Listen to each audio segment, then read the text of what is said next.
നാടകീയ നീക്കങ്ങൾക്കൊടുവിൽ MLA സ്ഥാനം രാജിവെച്ച് PV അൻവർ നിലമ്പൂരിലെ ഉപതെരഞ്ഞെടുപ്പിൽ മത്സരിക്കാൻ ഇല്ലെന്നും UDFനെ പിന്തുണയ്ക്കുമെന്നും വ്യക്തമാക്കിയ അൻവർ DCC പ്രസിഡന്റ് VS ജോയിയെ മണ്ഡലത്തിൽ സ്ഥാനാർത്ഥിയാക്കണമെന്ന് ആവശ്യപ്പെട്ടു. സ്ഥാനാർത്ഥിയെ കോൺഗ്രസും മുന്നണിയും ചേർത്ത് തീരുമാനിക്കുമെന്നാണ് UDF നേതാക്കളുടെ പ്രതികരണം. PV അൻവർ ഒരു ചലനവും ഉണ്ടാക്കില്ല എന്നാണ് CPIMന്റെ പ്രതികരണം. നിയമസഭാ മന്ദിരത്തിൽ നേരിട്ടെത്തിയാണ് സ്പീക്കർ AN ഷംസീറിന് PV അൻവർ രാജിക്കത്ത് കൈമാറിയത്. തൃണമൂൽ കോൺഗ്രസ് പ്രവേശനത്തിന് മുന്നോടിയായി മമതാ ബാനർജിയുടെ നിർദ്ദേശപ്രകാരമാണ് രാജിയെന്ന് PV അൻവർ. ഉപതെരഞ്ഞെടുപ്പ് നടന്നാൽ നിലമ്പൂരിൽ മത്സരിക്കില്ലെന്ന് വ്യക്തമാക്കിയ അൻവർ UDFന് നിരുപാധിക പിന്തുണ പ്രഖ്യാപിച്ചു.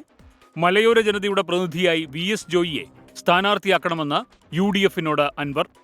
ആര്യാടൻ ഷൗക്കത്തിന് പരിഹാസം. മുരളിപ്പം സിനിമയ്ക്ക് എടുത്ത് നടക്കുന്ന കേട്ടു. എനിക്ക് പുള്ളിയെ ഒരു സാംസ്കാരിക സിനിമാ നായകനൊക്കെ ആയിട്ട് എനിക്ക് പരിചയമുള്ളൂ. ആളുകൾക്ക് തന്നെ അറിയാമെന്നായിരുന്നു പരിഹാസത്തിന് ആര്യാടൻ ഷൗക്കത്തിന്റെ മറുപടി.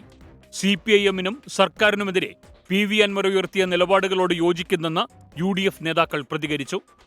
എന്നാൽ നിലമ്പൂരിലെ സ്ഥാനാർത്ഥിയെ കോൺഗ്രസും മുന്നണിയും തീരുമാനിച്ചോളാമെന്ന് മറുപടി.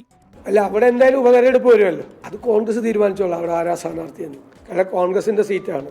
PV അൻവറിന് മുന്നിൽ വാതിൽ അടച്ചിട്ടുമില്ല, ഇപ്പോൾ തുറന്നിട്ടുമില്ലെന്ന് പ്രതിപക്ഷ നേതാവ് VD സതീശൻ. അതേസമയം PV അൻവറിനെ അവഗണിക്കുമെന്ന സൂചനയാണ് CPIM നേതാക്കളുടെ പ്രതികരണങ്ങളിൽ വ്യക്തമായത്. അൻവറിന്റെ കാര്യം ഞങ്ങൾ പണ്ടേ വിട്ടതാണ്. ഒന്നുമില്ല.